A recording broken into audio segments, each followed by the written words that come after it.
Bem-vindo ao Djavan, rumo a Catarse, a Hematocatarse, a Anocatarse. Foi uma zoeirinha que eu fiz com a minha própria intro.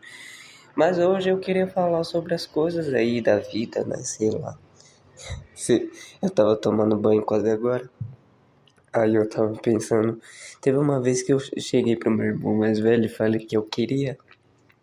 Na época que eu ainda queria uma pessoa do meu lado e eu falei que eu queria uma pessoa mais inteligente do que eu.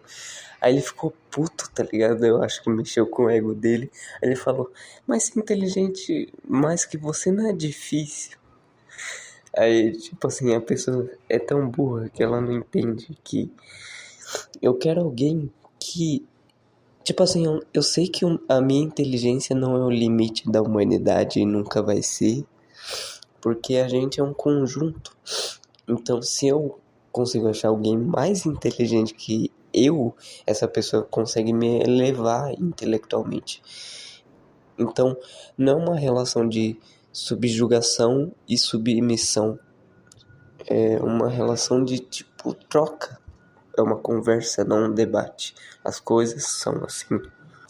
Porque na minha cabeça, quer dizer, na minha cabeça de antigamente, eu tinha esse meu par romântico como uma soteriologia, que é tipo a doutrina teológica que meio que estuda a salvação humana no sentido cristão, acho, né?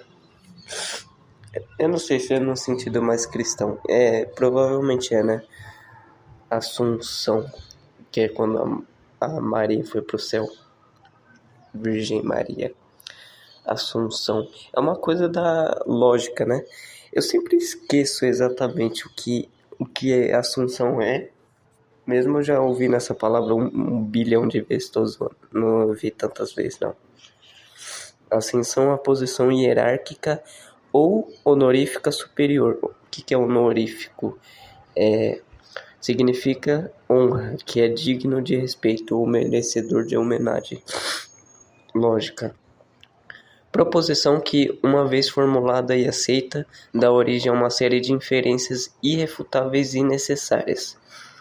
Primeira premissa de um silogismo, ou seja, é a base, a assunção é a base que formula que é a formulação de um argumento que vai ter inferências posteriores, ou seja, a partir desse ponto se segue consequências que são irrefutáveis e necessárias se você partir daquele pressuposto. A primeira premissa do silogismo. Agora, eu contei no último podcast que eu saí de um trabalho para entrar no outro. O outro trabalho era, tipo assim, eu não entrei em minúcias do procedimento dos dois trabalhos, né? Quando eu estava na agência terceirizada, eu tinha que separar caixa para uma empresa de carro famosa chamada Toyota. Aí era tipo assim, tinha caixa IQ, tinha caixa IP, DL, deixa eu lembrar mais, 26, é que tinha três partes assim, tinha três palavras e letras em conjunto, aí tinha uma que era do meio, tinha uma que era final. Eu decorei relativamente rápido, em uma semana, menos 3 dias, eu já sabia cada caixa, tinha que colocar em cima de um pallet, cada caixa tinha um corredor, era meio que um galpão enorme aberto, tinha várias, meio que fábrica de metal assim gigante. Aí eu tinha que só separar as caixas, às vezes eu ajudava um amigo. Eu conheci um amigo lá, muito da hora, tipo, no primeiro dia ele também morava perto aqui, ele mora tipo assim, onde ele mora é uns 20 minutos de onde eu moro. Aí nós ia voltando de ônibus junto, nós fumou uns prensado que ele trouxe. Caralho, o bagulho batia forte mesmo. Tá louco. Mas só uma vez que bateu na real. Mas aí, voltando. tal. Eu nunca tinha pegado ônibus, eu tinha aprendido a pegar ônibus, quer dizer, pegar ônibus aqui. Eu sabia especificamente pegar ônibus para ir para casa da minha mãe, que eu moro em Guarulhos, ela em São Paulo, Zona Sul. Aí eu pegava o Armênia e parava no Tietê e pegava a Portuguesa. Não, e pegava a Portuguesa não. Eu pegava Jabaquara para ir até lá. Aí, o que aconteceu? Deixa eu ver. Aí eu aprendi a pegar, tive que pegar 2 ônibus. Eu saía de casa 10 horas da manhã, 10 e pouca.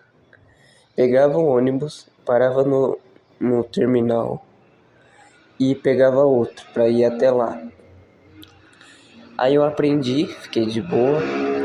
Nos primeiros dias eu usei um aplicativo de ônibus para saber onde que eu tinha que parar, porque eu não gosto de ficar perguntando, eu sou meio problemático. Aí, certo, deu 15 dias, uma menina que trabalhava com a gente, ela teve que sair, não, ela foi convidada a se retirar pela nossa superiora, que era superiora, agora não é mais porra nenhuma pra mim, né? Aí, ela dizia que tava faltando dinheiro a ser pago pra ela. E a gente trabalhava feito cavalo no sol de 40 graus ou na chuva de granizo. Granizo? Eu acho que é granizo, não granito. Tá, continuando. Aí ela reclamou com ela e foi mandada embora depois de ter pegado um atestado. Lá era muito rígido e rigoroso com esse lance de não pegar atestado. Tem até bonificação, tipo, te dão R$300 se você não faltar e não pegar atestado. Aí ela foi mandada embora, eu fiquei puto, tá ligado? Tipo, do nada, por quê? E eu já tava puto porque tinha que trabalhar muito, eu tava perdendo minha manhã, o final da minha manhã, que é o dia é separado em 4 partes. Das meio-dia a meio-dia e 1 específico é tarde. Das 6, não, já é tarde. Das 6 e 1 já é noite. Das meia-noite e 1 é madrugada. E das 6 e 1 da manhã é manhã. Então eu perdia o final da minha manhã, que era das 10, 11, 10, 11, meio-dia. Eu perdia 10 até os 11. Então 1 até o meio-dia, 2. Perdia 2 horas da minha manhã, toda a minha tarde e à noite até eu saía 9 então, e eu perdia mais 2 horas voltando para casa, 9, 10, 10 e meia eu chegava em casa. Ou seja, se você quer estudar, você se fode. Eu falei pra ela que eu queria estudar, isso me deixou mais puto, que ela bota na sua cabeça que você é de tarde. Não, eu sou de manhã, de tarde e de noite, basicamente. Você tá surrupiando todo o meu tempo, como se não fosse nada. As empresas, o brasileiro médio e as pessoas mais ignorantes, elas não refletem sobre porra nenhuma. Então, tipo assim, as pessoas elas ficam com medo de ficar sozinha com os próprios pensamentos, elas não querem pensar. As pessoas terceirizam o pensamento dela para uma igreja, para um estado, para uma outra coisa pensar por ela, para outra pessoa pensar por ela, um professor. Então você tá terceirizando aquilo que é próprio seu, a sua própria reflexão, cara. Que merda. Tá, eu me perdi onde que eu tava. A gente é escravo, onde cada empresinha coloca uma coleira. Se você é um cachorro rebelde, você sai dessa empresa e tem que colocar a coleira de outra empresa, ter outro dono para surrupiar o seu tempo.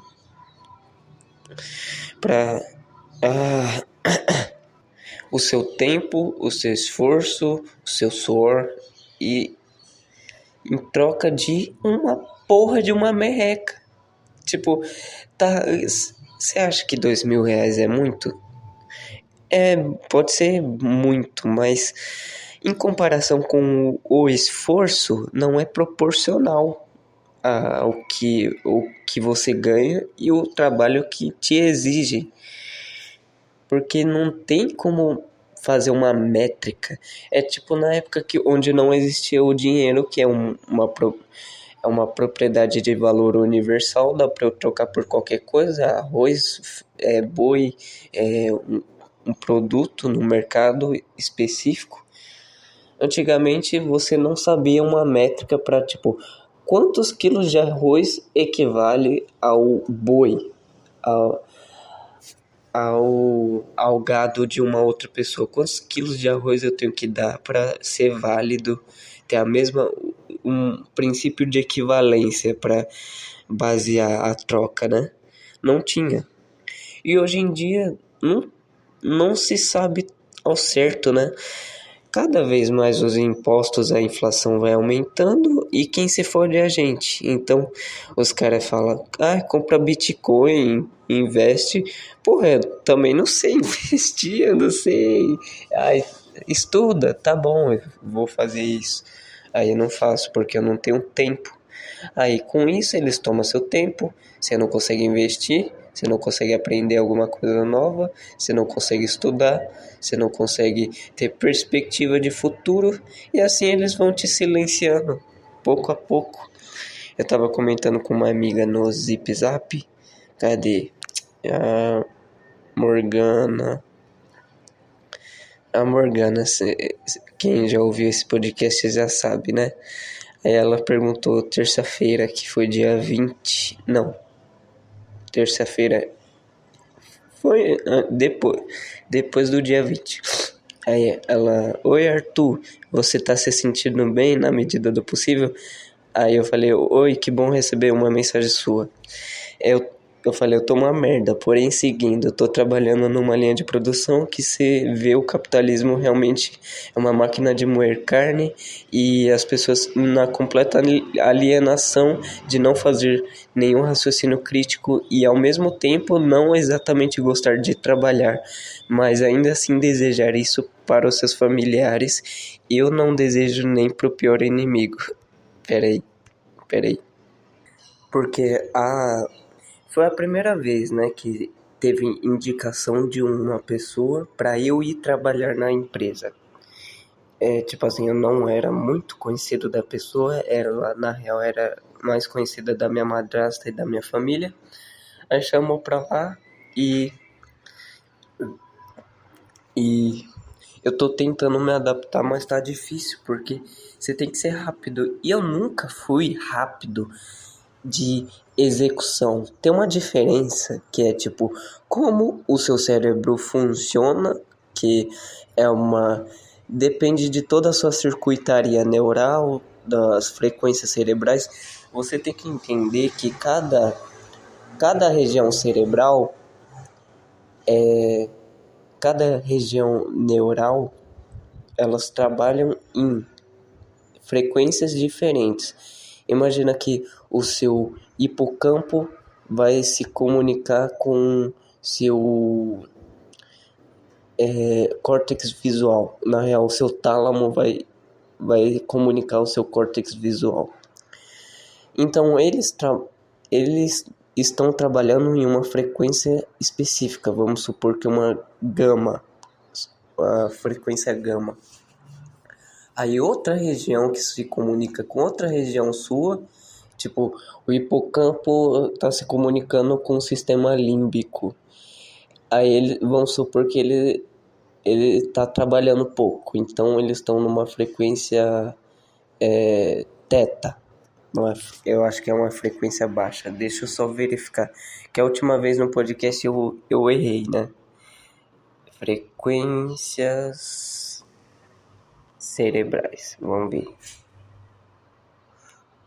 Delta é de 1 a 4 Hz, teta de 4 a 8 Hz. A onda delta é durante sono profundo, a teta é estados de relaxamento, tipo meditação, criatividade.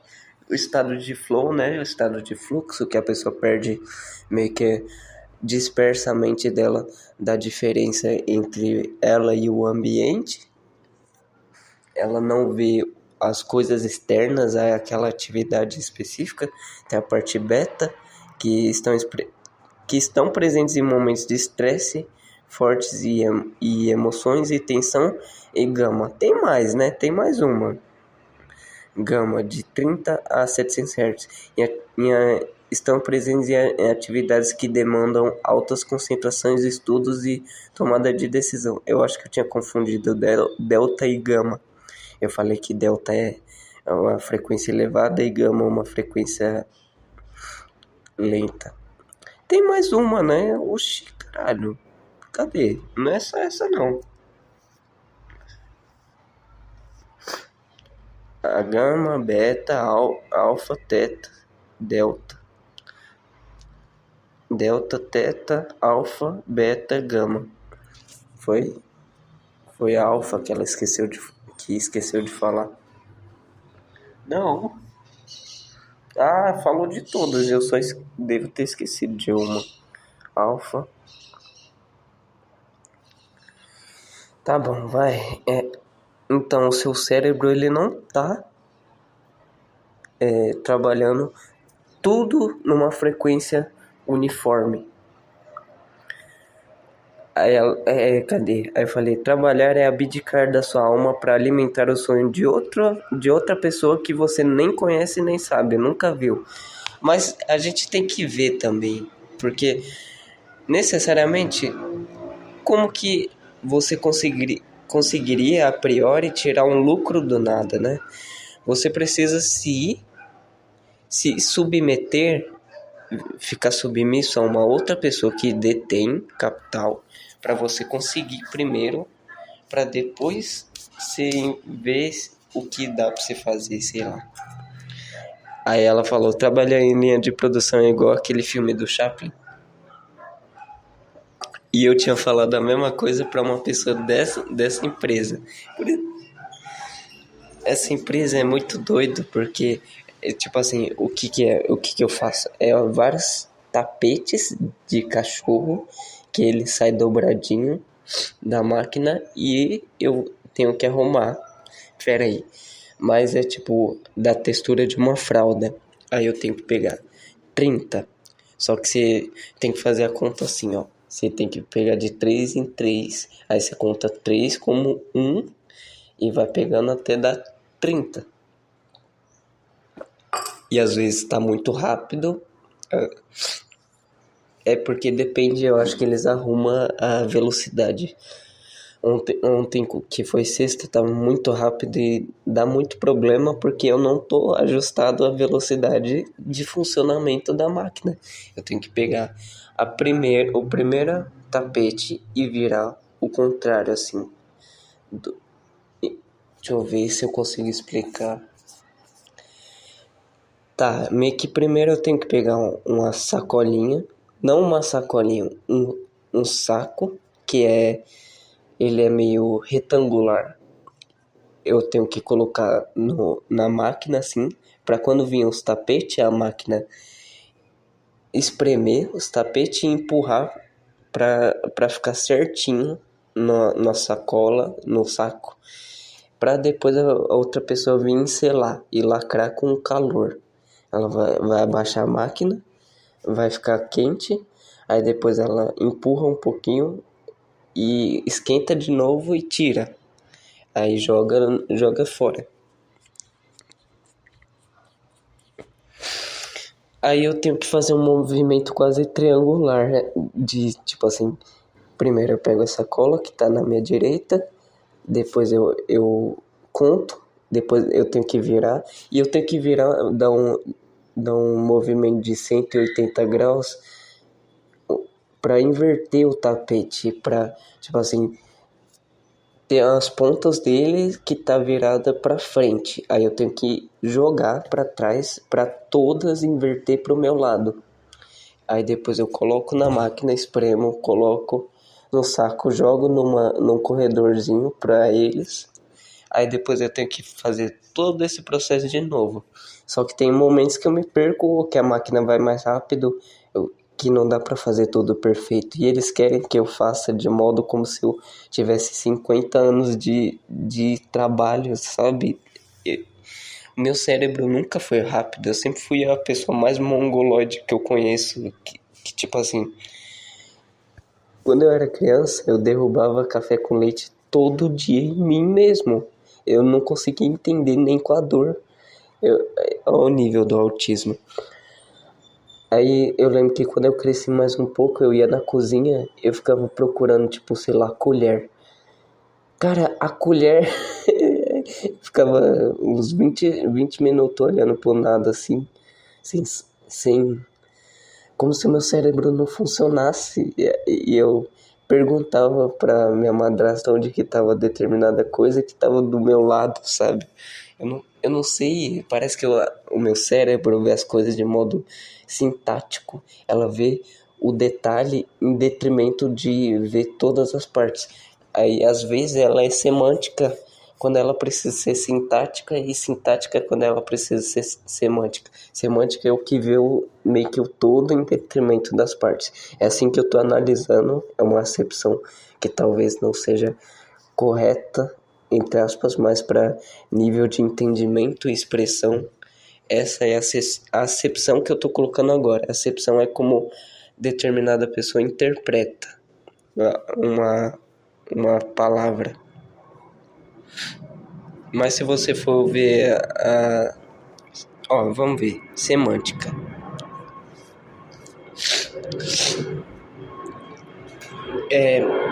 Semântica é a ciência que estuda o significado das palavras. Espera aí. Tá, cadê?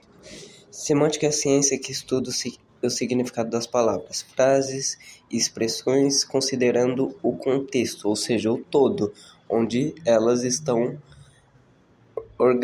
Não, tipo assim, a sintática é como você organiza uma frase. Tipo assim, se você organiza de uma forma que deixa a frase inentendível, ela é uma frase ruim sintaticamente. Não está bem alocado o sujeito, o verbo e o predicado, o objeto dentro da frase. Mas a semântica, ela analisa como que está o todo, o significado. A sintática é como você organiza cada uma das partes. É uma área da linguística que analisa a relação entre o significado e o significante. A relação entre o significado e a forma das palavras, a grafia, o som. É meio que os dois são parecidos, né?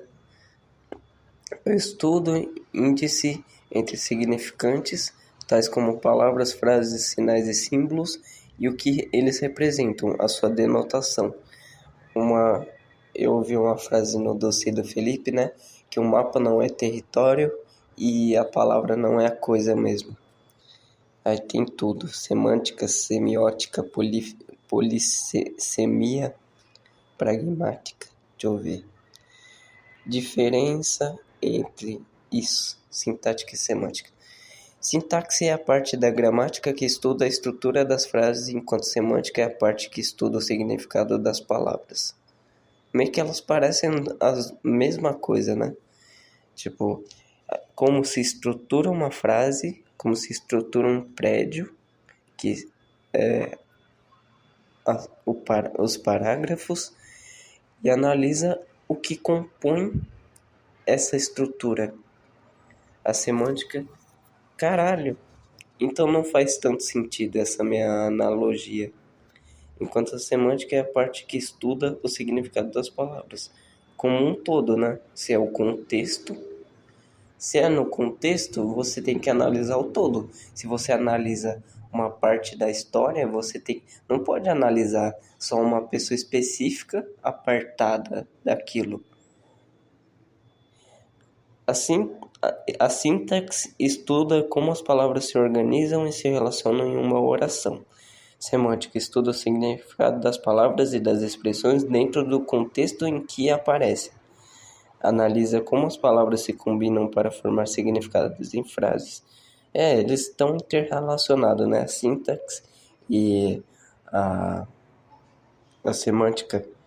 Avalia o contexto, pois uma palavra pode ter diversos significados empregados nos mais diversos contextos. Ou seja, você tem que literalmente analisar o todo, que é o contexto, que está inserido em outro contexto.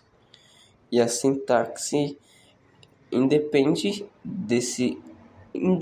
entre aspas, desse conceito. É só como você está organizando as palavras, mas não fala de significado, não fala exatamente do significado. Então a sintática depende da semântica e a semântica depende da sintaxe, da sintática.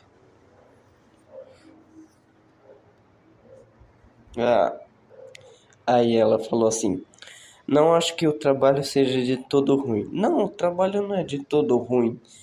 Exatamente. O trabalho, ele é um meio, um centro para você ter novas experiências, conhecer pessoas, tirar uma renda, sei lá. O ruim só é todo um meio.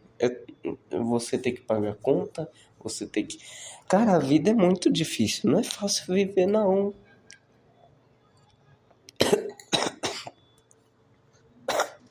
Meu cérebro, ele se comunica de uma forma, que é com eletricidade, variação na permeabilidade da membrana plasmática, íons, química, o íon de sódio, potássio, cloreto, qualquer outro, cálcio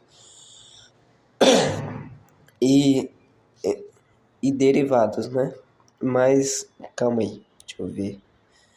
Aí, o meu corpo, ele se movimenta a partir dessa linguagem que o cérebro fala, que é inacessível a mim como pessoa, como semântico, né? Porque eu sou um ser semântico, o meu cérebro ele funciona de modo sintático, ele se reorganiza de uma forma específica e a partir disso emerge algo das propriedades interrelacionadas do meu cérebro, que não é o próprio cérebro. Meu cérebro não comunica, o meu corpo não comunica como funciona todo o processo digestório. Eu, de modo semântico, de modo digressivo, dissociativo, saí desse funcionamento, estudei as partes, como o meu sistema digestivo funciona, o esôfago, o ácido, como é que é o nome do ácido estomacal? Eu acho que é ácido estomacal, o movimento peristáltico. E como tudo isso funciona, vendo as partes, né? Eu, de modo semântico, como eu analisei de forma sintática como o meu corpo funciona, analisando não ele como um todo, mas as partes dele. Eu ouvi de um amigo meu religioso que ele falou, Deus separou a alma, o corpo e o espírito, né? Aí o médico falou, não, Deus não separou nenhuma dessas. Quem separou foi o ser humano para poder estudar. E faz sentido, né? A minha visão é que a alma seria esse pontapé inicial para os neurônios se comunicarem eletricamente uns com os outros que geram movimento. Alma é anima, né, do latim, que é esse negócio de animação, de movimento. Então, meu estômago, meu esôfago, os movimentos peristálticos, as entranhas, o reto e todos não, o reto não é um órgão, mas todos esses órgãos do estômago e junto com ele, né, sei lá, a língua, a garganta e o caminho onde se segue, o reto e o ânus são órgãos. Então, você vê, praticamente todo o meu corpo tá tendo que interagir entre si para gerar esse fenômeno que é tipo, eu peguei um alimento que tem proteínas, e só tem proteína aquilo que tem DNA. Então eu como carne, como vegetal que tem uma espécie de DNA, às vezes um DNA mais complexo que o meu, por exemplo, o arroz. Então meu corpo ele tem que quebrar as moléculas para tornar mais simples para o meu corpo digerir e sair o que é desnecessário, o que é necessário ele usa, nutre o corpo com a ajuda das hemoglobinas, da aminoácidos, hemácias, né? Aminoácido, o aminoácido, se eu não me engano, é o que usa para a parte do DNA que usa para criar as proteínas. E aí, a partir disso, cria-se as enzimas. O mais legal disso tudo é que eu tenho mais de, sei lá, 160 podcasts gravados. E a grande parte é eu falando de biologia ou de um assunto que eu não tenho domínio completo, de forma que eu tô só jogando palavras e sai, tipo, 40% errado e 60% certo de tudo que eu falo, mesmo eu não tendo me aprofundado nos estudos, e eu vou só falando o que eu sei de cabeça em algumas partes, e eu acerto essas partes. Depois, às vezes, no meio do podcast, eu vou analisar o que eu falei, e eu pesquiso assim. Aí eu vejo que o que eu tô certo, e eu vejo que eu tô errado, e eu falo. Porque é simples. Você não pode ter um ego gigantesco de tipo, a realidade é submissa ao que eu falo. Não, a realidade não é submissa ao que você fala. Primeiro que a sua fala é um instrumento usado dentro da realidade. Tudo que existe só porque a realidade permite. Além do que a realidade permite, não existe, não pode existir. A parte ruim do trabalho é só que a gente é obrigado a se adequar e se adaptar a esse sistema antinatural, que é maçante. Nenhum ser humano normal teria que contar tapetinho o dia todo para ganhar uma merreca no final do mês, ou de 15 em 15 dias. É aquela velha pergunta: vivemos para trabalhar ou trabalhamos para viver? Qual que é, né? Trabalho, ele é cultural. A gente plantava, a gente caçava, mas hoje a gente... no meu entender, parece que a gente tem certas atividades que a gente vai realizando, só que depois de um tempo, a gente transfere essa atividade para outra. E, deixa eu ver se eu consigo achar um exemplo. Esse é o próprio exemplo, na verdade. A gente caçava ou plantava. Isso é um trabalho. A gente usa uma força de trabalho para realizar essas coisas. Aí, agora a gente canalizou isso. A gente não precisa mais caçar nem plantar, porque outras pessoas já fazem isso. Então a gente está distribuindo, né? Numa linha de produção, tipo, para produzir alfinete. Poucas pessoas, se forem bem instruídas, conseguem fazer muita coisa em pouco tempo e realizar essa determinada tarefa com auxílio, sei lá, de alguma máquina. Só que às vezes a gente produz coisas demais que não é necessário. Tipo, eu acho que a fábrica que eu trabalho produz mais tapete do que os cachorros vão usar durante toda a vida. É um bagulho louco, tipo, a gente faz coisas muito desnecessárias, isso desde a pré-história com as pinturas rupestres, né? Eu falei me vangloriando porque eu erro 40% e acerto 60%. Eu não sei estimar exatamente quanto que é a porcentagem do quanto eu acerto ou eu erro, mas o que eu acerto parece ser muito maior do que, esmagadoramente maior do que o quanto eu erro. Isso eu tô falando de temas complexos, né? Tipo, não é qualquer um que sabe, não é uma pessoa do senso comum que sabe. Eu ia falar, mas veio um avião. Eu acho engraçado as pessoas do senso comum da doxa no YouTube ou no Instagram. Meu Deus, eu desinstalo o Instagram toda vez que eu instalo. Eu passo, sei lá, no máximo um dia e eu desinstalo, porque é muita coisa chata. O Instagram, ele tem aquele neuromarketing, né? De às vezes te mostrar pessoas do oposto da sua bolha ideológica pra você ficar puto e ficar comentando. Eu não caio nessa armadilha. Eu não caio. Se tem no seu histórico alguma coisa relacionada à ciência, aí ele fala, tá, ele gosta de ciência, então vamos mandar vídeo de terra plana pra ele ver as pessoas falando e pra ele ficar puto e aumentar o engajamento do Instagram. Eu não caio nessa porra. Uma coisa que me deixa puto, que eu ia falar, esqueci. Pessoas que não sabem nada de ciência comentando sobre ciência ou falando, é só uma teoria, então não importa. Tá, vamos destrinchar aí essas duas coisas. Primeiro que ciência ela envolve toda uma metodologia. Eu não lembro, faz muito tempo que eu vi o vídeo do Instagram, eu já esqueci. Mas as pessoas comentando que elas não sabem. Lembrei, acho que eu lembrei. Tava comentando sobre o conceito de energia. Só que algumas pessoas vieram falar o que é ciência e o que não é ciência. Primeiro que ciência envolve duas metodologias principais, né?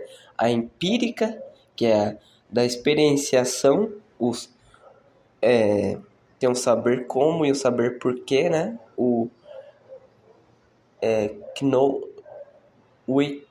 Como é que é?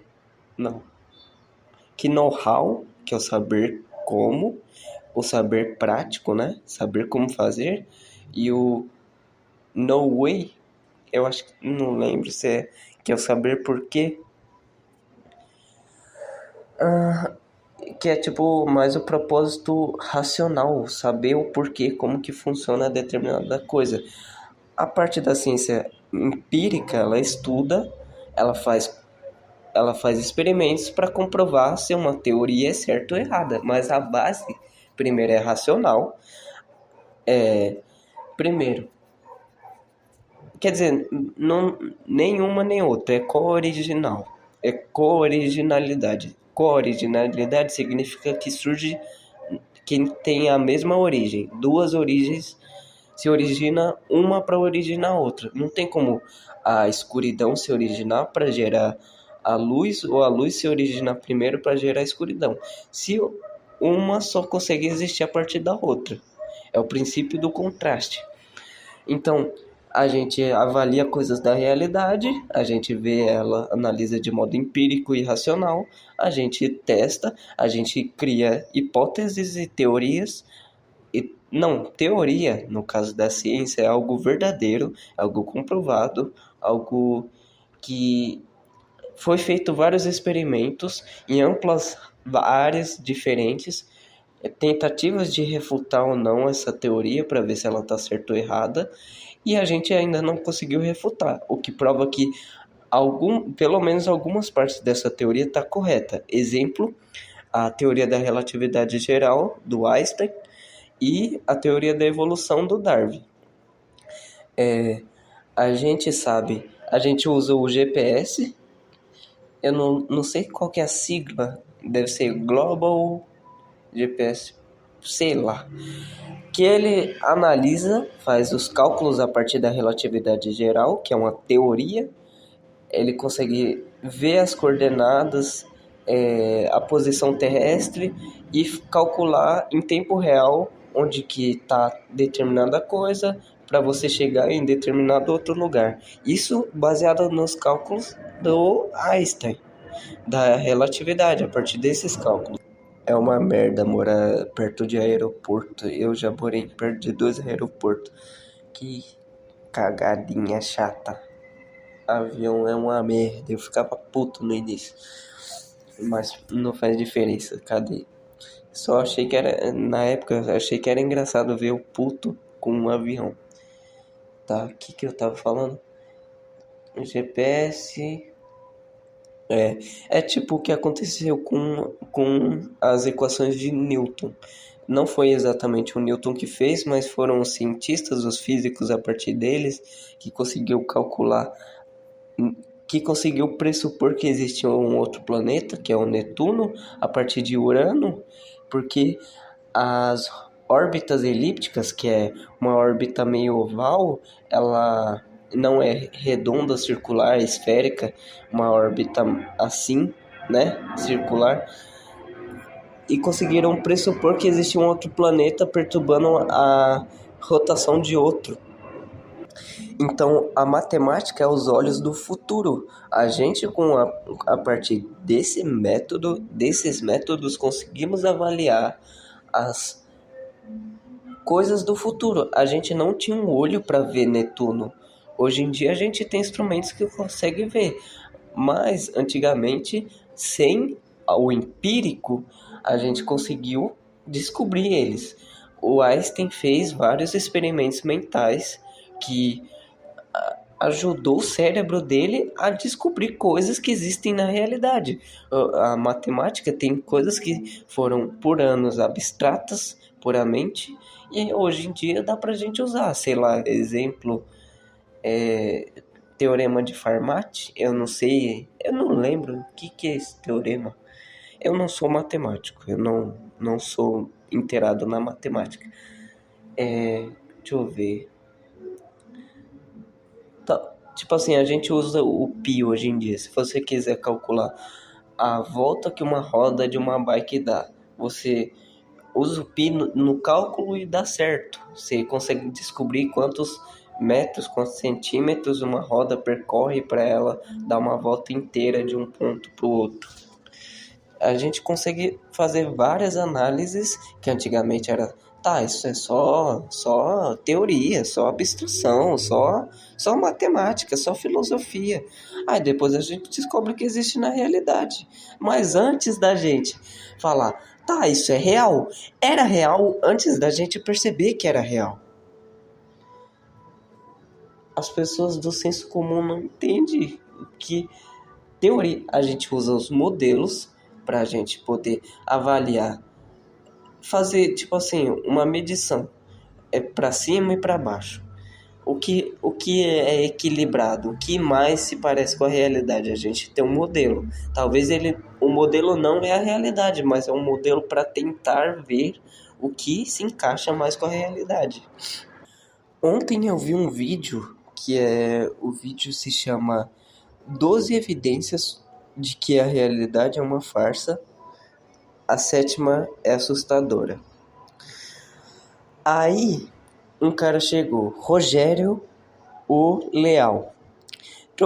O comentário dele é o seguinte: trocando em miúdos, nenhuma dessas teorias provam nada. Muitas delas são contraditórias entre si, algumas são a negação de outras, e teorias não são fatos, e nem servem como comprovação de qualquer fenômeno. Elas podem ou não serem provadas verdadeiras, ou continuarem como teorias indefinidamente. Por via de regra, toda vez que você ler algo com a palavra teoria, entenda como o cara que propôs acha que é isso, com dados inconclusivos, e você se dará conta de que a maioria das ideias com esse rótulo são besteiras e bobagens. Provavelmente é um velho de 60 anos que não sabe porra nenhuma de nada. Aí eu escrevi assim, com uma conta chamada Alucinação Auditiva. Tenho pena da sua inteligência. Primeiro que o título do vídeo foi mais para chamar a atenção. Os títulos têm o intuito de chamar a atenção. Independente das teorias apresentadas serem ou não contraditórias entre si, o intuito foi apresentar um panorama sobre os maiores pensadores recentes, o que os maiores pensadores recentes pensam sobre a consciência. O vídeo é mais sobre consciência mesmo. Tem um dualismo, reducionismo, observável, funcionalismo, emergência, teoria integrada, panpsiquismo, teoria global, realismo, epifenômeno, cognitivismo, simulação.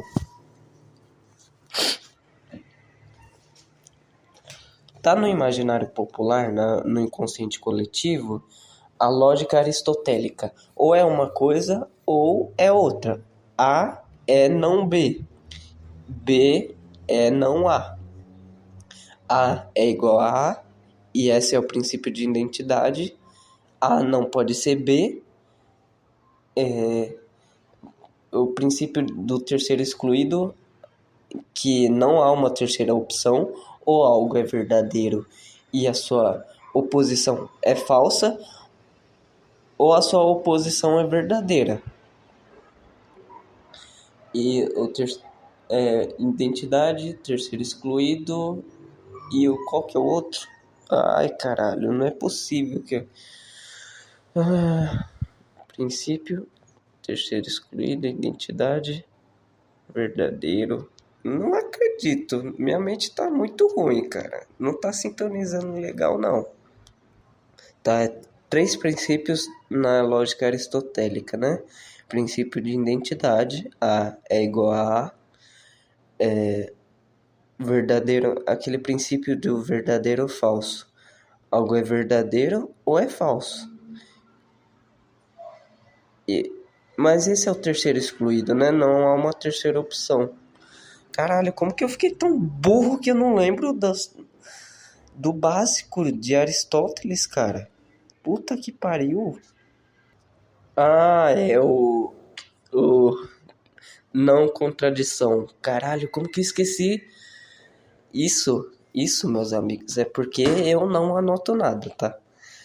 Tudo que eu sei de filosofia, biologia, matemática, tudo, é porque eu nunca anotei e eu só vou falando o que eu lembro. Então, imagina a mente que você tem que ter para lembrar de tudo que você viu uma vez ou várias vezes e relembrar.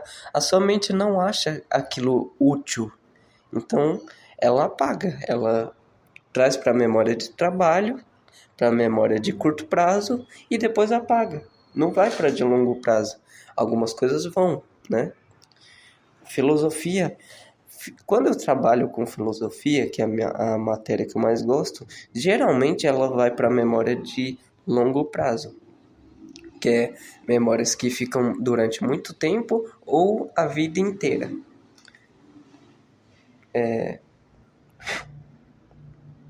Não contradição, né? A é o que eu tinha falado, né? Antes de coisar.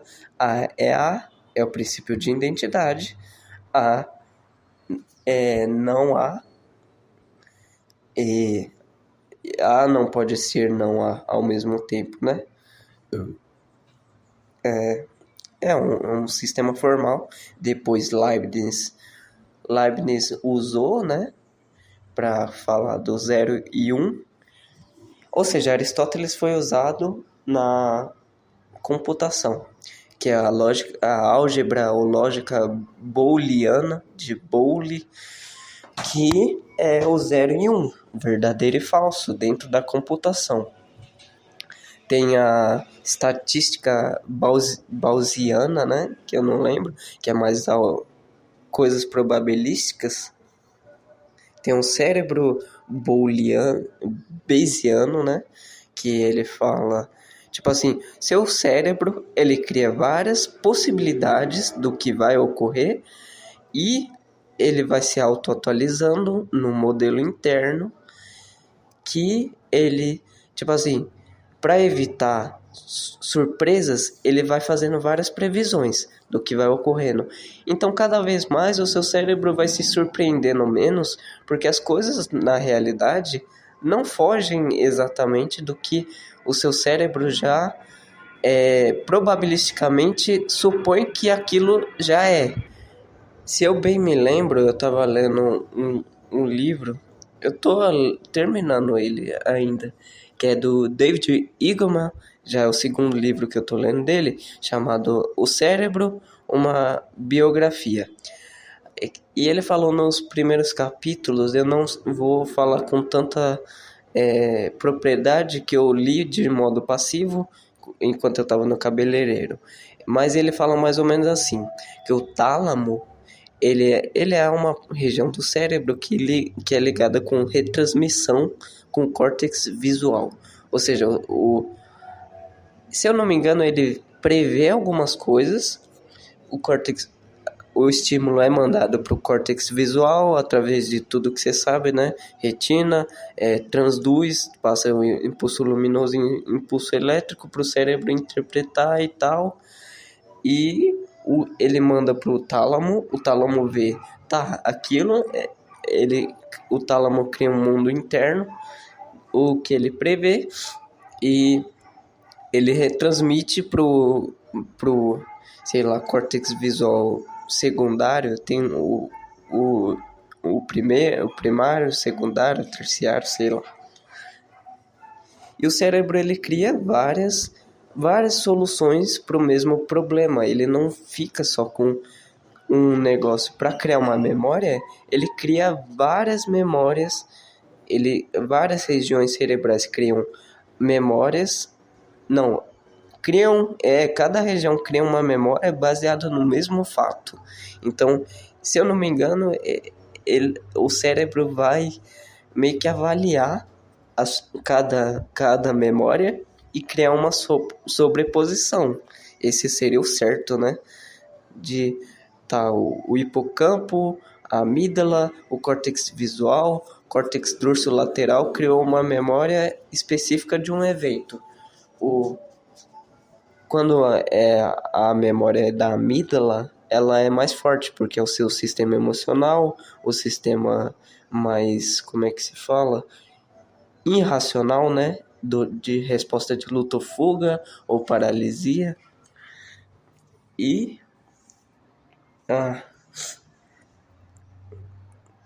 o que eu tava comentando? Talvez o termo teoria seja equivocado no título, pois em ciências, teorias são verdadeiras e comprovadas. No caso, a ciência cognitiva e... Não, a ciência psicológica não é exatamente uma ciência muito rigorosa. Ela é boa, mas ela não é tão boa. Pois em ciências, teorias são verdadeiras e comprovadas, por exemplo, a teoria da relatividade, que é usada amplamente por diversas áreas de pesquisas, o GPS, outro exemplo, que usa dos satélites e cálculos que atualizam o posicionamento terrestre das coordenadas em tempo real, baseado em cálculos da teoria da relatividade. Aí eu falei, você faz parte da massa, da doxa, do senso comum. Se os caras que são especialistas e fazem hipóteses inconclusivas, imagina você que não é nada, não tem nenhum trabalho relevante, nada para servir de comparação. Eu também não tenho um trabalho que é considerado relevante, o meu único trabalho é um ensaio filosófico, sei lá. Aí eu escrevi: as pessoas inteligentes e que estão em busca do conhecimento não se importam realmente com a abstração dele. Ou seja, se ele foi comprovado ou não. A gente está em busca do conhecimento. Eu quero conhecer, eu tenho sede de conhecimento. Eu quero saber o que uma outra pessoa pensa. Eu não vou partir desse juízo certo e errado, aristotélico. É verdadeiro ou falso. Não, eu quero saber o que uma outra pessoa pensa. Porque as pessoas hoje em dia não sabem o que é matemática, não sabem o que não sabem de nada. As pessoas só vão falando assim e não sabem o que elas estão falando. Elas estão falando achismo, subjetividade e acha que é objetivo e acha que é o certo, porque todo mundo já pressupõe que ele sabe da verdade absoluta e tudo que ele fala é o certo e ninguém pode falar o contrário. Ninguém pode pegar um ídolo, um professor que eles admiram e falar: isso que você está falando é errado. As pessoas querem uma terceirização do pensamento, elas querem ser burras, elas querem suprir o princípio de economia mínima de economia. Muitas coisas eram apenas abstrações matemáticas e foram descobertas que existem na realidade. Os caras apenas criam modelos e veem o que sobrevive às críticas de outros especialistas bem fundamentados, não de um Zé Ruela aleatório igual a você e eu. Eu tenho que falar, né? Igual a você e eu, porque eu também não sou nada, e outra pra meio que nivelar, porque senão ele vai ficar puto. E você que não é nada também. Aí eu falo, eu também não sou nada, pra evitar isso do futuro. Porque uma coisa é, se você estuda profundamente matemática, você vai se deparar com o teorema da incompletude de Gödel, que é um matemático, um lógico, amigo do Einstein, que descreveu o teorema da incompletude na matemática, o teorema é mais ou menos assim, que um sistema suficientemente formal, ele não pode provar assim, de um sistema suficientemente formal de lógica ou aritmética, ele não consegue necessariamente provar. Tem algumas proposições, uns axiomas, que eles não conseguem provar a si mesmos, que eles necessitam, por exemplo, o que eu já falei nesse podcast, de que a matemática ela necessita necessariamente de uma epistemologia, de uma ontologia e de uma metafísica. Epistemologia é o que estuda como que a gente conhece e não conhece as coisas, ou seja, a gente precisa saber o que a gente conhece, o que a gente não conhece da realidade, que é a ontologia, o estudo do ser, da realidade. A metafísica é o estudo do fundamento da base da realidade. Se eu estou estudando algo, tipo, como que funciona esse processo de eu estar vendo a realidade? Como que funciona? O que está acontecendo no meu cérebro, na realidade, para ocasionar isso? As engrenagens dentro de mim e fora de mim para que ocorra isso de eu estar experienciando algo. Como que é esse experimento? Isso é uma pergunta metafísica. Como que as pequenas partes da realidade estão interagindo para formar isso que eu estou vendo? Então a matemática ela tem que apelar para essas coisas. Se a matemática ela também é submissa à lógica. Sem a lógica, a matemática não é o que ela é. Porque você precisa ter um conectivo. Os números naturais, para você atribuir, é um número perfeito. Mas a sua instanciação na realidade é caótica. Eu não vejo uma maçã. Eu pego um número, que é uma abstração, é uma coisa que existe, que a gente criou para descrever algo que é real. A gente inventou uma forma de ver algo que a matemática é uma invenção ou uma descoberta. A gente inventou algo para descobrir o que é real nas coisas, que foge dessa relação. Imagina que tem duas esferas que se conectam, gera uma interseção entre elas. A gente tem que ver essa pequena faixa da realidade que está entre uma interseção, entre várias perspectivas, e comparar o que foge, o que vai além da minha ou da sua perspectiva. Isso é a verdade, que está para além de mim e de você.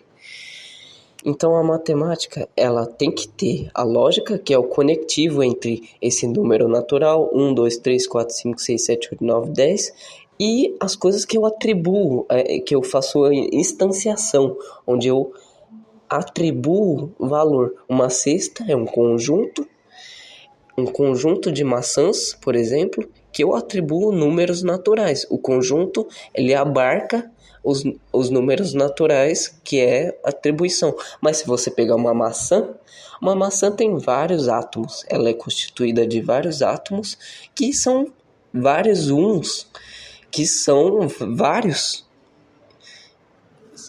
Tá entendendo? Dentro de um objeto tem infinitas coisas, tem vários componentes que são vários uns, e vários uns estão dentro de outros uns. É um fractal, a própria realidade e a consciência é um fractal. Eu falei isso há muito tempo. Eu acho que foi. Então você tá, voltando, né? Então você tá vendo que até a matemática, que é perfeita, ela tem uma instanciação na realidade que é puro movimento. A gente consegue estabelecer uma ordem, até dentro da teoria do caos, daquele attractor de Lorentz, que é aquela fórmula de asas de borboleta na teoria do caos. Ela tem uma ordem subjacente, ela tem uma ordem que subjaz a realidade em eterno movimento, tem pontos de simetria, por exemplo, até esses números que são partes ideais dentro dessa coisa concreta. Deus foi tão foda ao criar tudo isso que ele criou um meio de você ter abstrações, abstrair e coisas concretas, coisas grandes, coisas pequenas, tudo tem meio que uma dualidade, um outro ponto.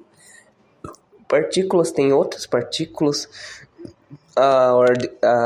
o princípio de correspondência, a lei de correspondência no hermetismo, na cabala, que é tipo, aquilo que está acima é aquilo que está abaixo, que é tipo, o que acontece no micro é o que acontece no macro. Jesus tem umas pinturas onde a mão dele está estendida para cima e a outra para baixo. Isso é o princípio, é uma representação do princípio hermético que fala disso. É tipo, o que acontece no micro, na física quântica, é o que acontece no macro, porque a base da realidade é essas partículas interagindo para ocasionar no todo. Sem essas pequenas partes, não existe o todo, que é a parte maior. A gente tende a achar que, pelo modelo atômico de Bohr, eu acho que esse foi o primeiro modelo, que é... Aí a gente tende a achar que os átomos giram igual os planetas, mas não é assim. Primeiro que os planetas giram em ordem elíptica, que é meio oval a órbita deles. E os átomos, ele tem, tipo assim, o elétron tem um spin, que seria como se ele girasse, mas ele não gira em torno de si mesmo. E a gente só tem a probabilidade de ver eles, e a gente só pode calcular ou a velocidade e perde onde está o movimento, ou o movimento e perde a velocidade, o cálculo da velocidade. Então é o princípio de incerteza do Heisenberg. Só que a gente sabe que existe uma autopoiesis, uma autorreplicação de sistemas. A sociedade como um todo replica certos sistemas menores. O sistema de sobrevivência, o sistema do capitalismo, eles estão representando, estão voltando algo. Se você for ver, a gente faz as coisas porque a gente tem medo de morrer. Até um suicida tem medo de morrer, sabe? Dizem que todos os que sobrevivem de uma tentativa de suicídio se arrependem. E eu existo aqui para comprovar isso. Estar frente a frente com o abismo, com a morte, é assustador. É maluquice pensar que tudo que eu construí durante toda a minha vida vai se desfazer em um passo e eu não sei o que tá do outro lado. O medo do desconhecido. Isso faz a gente querer dinheiro, faz a gente querer conforto para fugir dessa ideia, faz a gente não querer pensar muito pra gente poder fugir disso. Fractal é uma coisa muito louca, que é diâmetro e perímetro. Eu acho que é diâmetro finito e perímetro infinito. Eu tenho que ver aqui. O fractal, ele tem ele é 2,5 de dimensão. Os, os matemáticos e os neurocientistas usam esse 2,5 de dimensão, né? Alguns neurocientistas, como o David Eagleman, no livro Incógnito, As Vidas Secretas do Cérebro, onde ele argumenta que muitas coisas que a gente não tem exatamente um controle, que existe um eu dentro da gente, que a gente não controla exatamente, mas que a gente tem várias falhas de visão cega, e a gente não sabe disso. Tipo, a gente, quer dizer, não, visão cega não. Visão cega é um outro distúrbio quando uma pessoa tem um AVC, acidente vascular cerebral, e em um ponto específico, que eu não lembro onde, deve ser no córtex visual, onde ela recebe as informações, ela não tem consciência disso. Ela consegue desviar de objetos, mas ela não sabe descrever o porquê ela sabe, porque a informação chega até ela, só não chega de modo consciente, ela não está consciente daquilo. Mas tem um ponto cego que é tipo, até que ponto você deixa de enxergar um objeto? O campo visual, né? Tem tudo, tem uma gama variada. Um dos estudos mais legais é sobre a visão da perspectiva física, fisiológica, epistemológica, e tem tudo, né? Astrofísica, tudo. A visão tem do cérebro, filosofia da mente, das cores, é muita loucura. Voltando, o fractal, ele tem um diâmetro, um comprimento infinito e um perímetro finito, um bagulho assim, se eu não me engano. Eu confesso que eu pesquisei várias vezes o que é perímetro e diâmetro, e eu não entendi muito, que eu nunca fui muito fã de trigonometria. Eu acho que é trigonometria, que envolve o círculo, né? Perímetro e diâmetro. Explique de forma fácil. ChatGPT. Perímetro é a medida do contorno de uma forma. Por exemplo, se você tiver um quadrado, o perímetro é a soma do comprimento de todos os lados. Ah, tá. Então você vai medir o lado de cima, o direito, o esquerdo e o de baixo, e o todo você vai medir. Agora o comprimento é uma forma, é a largura, tipo, do círculo passando pelo centro. Tá, você faz uma reta dentro do círculo, tem o ponto do centro e a largura do todo do círculo.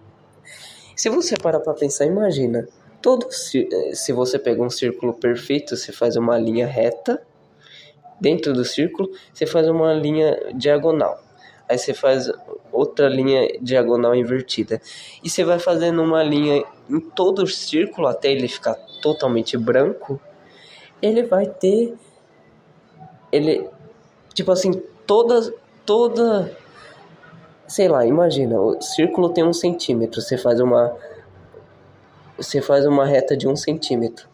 Aí você vai fazer uma reta em todos os lugares. Vai ter exatamente o mesmo ponto de distância entre todos. E todos, imagina, você não vai ver nenhuma linha, mas tem uma linha nele. É igual a teoria das cordas, que fala que toda a realidade é formada por uma corda unidimensional, que a partir disso vai formando 11 dimensões. Muito louco. Tinha uma discussão aqui meio que no Reddit, que um cara comentou, Todai e Learn. Descobri hoje que um fractal é uma forma geométrica fechada com perímetro infinito. Aí o cara comentou: a grande coisa sobre fractais é que eles estão em uma dimensão fracionária, ou seja, não inteira. O fractal mais conhecido é o conjunto de Mandelbrot, que não é exatamente uma dimensão, nem exatamente duas. está em algum lugar entre os dois, ou seja, por isso que eles usam 2,5 ou 1,5 para representar que é uma dimensão fracionária entre uma e outra. Perímetro provavelmente não é o termo que você quer usar aqui. Eu me enganei com isso. Isso é de 9 anos atrás, caralho. Tá traduzido em português, então por isso que tá meio esquisito. Perímetro, o comprimento do limite unidimensional de um objeto bidimensional, ou seja, está avaliando uma dimensão em outra dimensão. É igual o celular. Você está vendo duas dimensões, altura e largura, e projetando uma terceira dimensão dentro desse objeto bidimensional. Fractais, como um conjunto de Mandelbrot e o floco de neve de Coult, sei lá como pronuncia, não são nem unidimensionais nem bidimensionais. Ele tem comprimento infinito, não perímetro. Além disso, existem fractais de 2 e 3 dimensões. Por exemplo, a esponja de Menger. Então, o perímetro realmente não é medida aqui. Mas na real, sei lá, eu não sou matemático, né? Mas eu vi um cara falando que tem o diâmetro infinito e o perímetro finito. Deixa eu ver. Era um vídeo do Desvenda e Descubra, mas eu não lembro do que era o tema, acho que era consciência, mas tem tantos temas, sei lá. Eu tentei procurar aqui e não achei não. É muito bom que agora eu não preciso procurar aí de vídeo em vídeo e coisa. É só eu jogar no chat GPT e falar, esse vídeo fala de determinado tema? Sim ou não? Aí ele fala. Tá, último negócio só pra terminar. Eu perguntei pra ele... Perguntei pro chat GPT. Um fractal, ele tem perímetro finito ou infinito. Um fractal tem um diâmetro finito ou infinito. Perímetro e diâmetro diz respeito à área e comprimento na trigonometria. Aí ele falou, fractais são estruturas matemáticas fascinantes que exibem propriedades geométricas complexas, muitas vezes envolvendo autossemelhança em diferentes escalas. É como se um conjunto contivesse vários pequenos conjuntos que são o mesmo conjunto, né? A natureza de seus perímetros e diâmetros podem parecer contraintuitiva devido às suas características únicas. Perímetro de um fractal. Em muitos fractais, como o famoso conjunto de Mandelbrot, o conjunto de Cantor, o perímetro é considerado infinito. Isso ocorre porque, à medida que você aumenta o nível de ampliação, a complexidade e o detalhe continuam a crescer, tornando o comprimento teórico do perímetro infinitamente longo.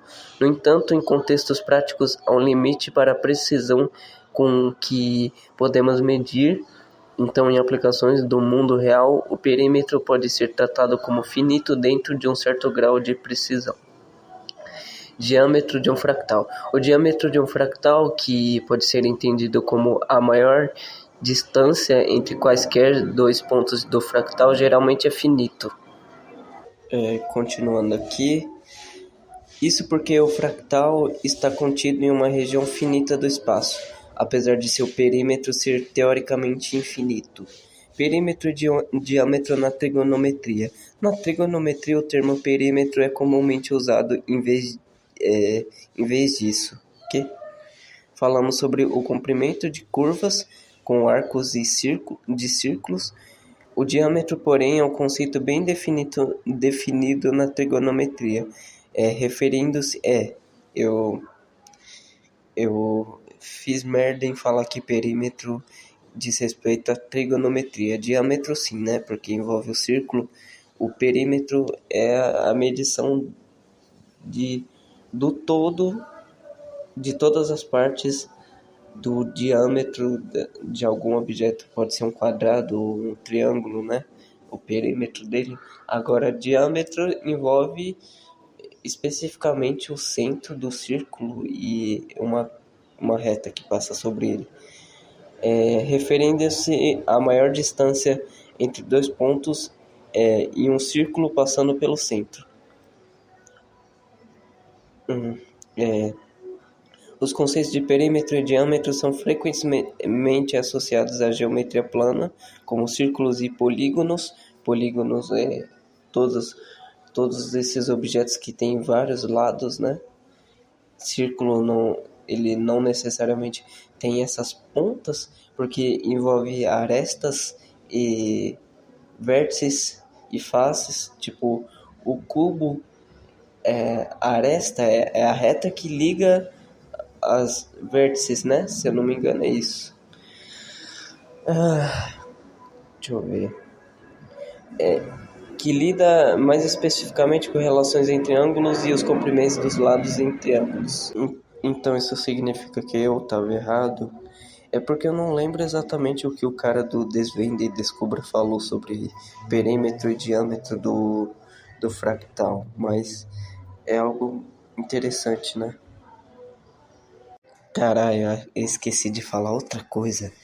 Tipo, é impressionante o ChatGPT, chatbot, ChatGPT 4 de Psique, que é um objeto, é tipo assim, nós, como seres humanos, achamos materiais, minérios específicos na natureza, a gente criou uma forma deles, da gente rearranjar as partículas dos materiais para que emergesse deles a propriedade do software a partir do hardware, e a gente conseguiu fazer a partir de zeros e uns, que é algo teoricamente inventado, o princípio de não contradição e ter ser excluído, ou é verdadeiro ou é falso, aplicar dentro da natureza, aquilo corresponder à realidade e a gente poder receber respostas muito fáceis, rápidas de um objeto. De um objeto que agora existe na natureza e pode me dar uma resposta muito rápida, só seguindo padrões. Segundo o funcionalismo, máquinas podem ter consciência, né? Mas geralmente várias outras teorias discordam disso, porque o funcionalismo fala do funcionamento e o panpsiquismo também vai de encontro com isso, que as máquinas podem ter consciência.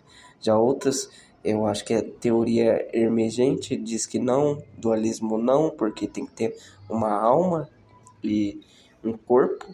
As máquinas meio que não tem isso, elas só repetem padrões. Mas e se eu também for só repetir padrões e performar como se eu tivesse consciência, né? Mas isso, eu acredito fielmente que eu tenho consciência. Isso faz de mim ter consciência. Se a máquina acreditar que ela tem consciência, para você poder acreditar em algo, você tem que ter alguma coisa que podemos chamar de consciência. Ah, doideira demais.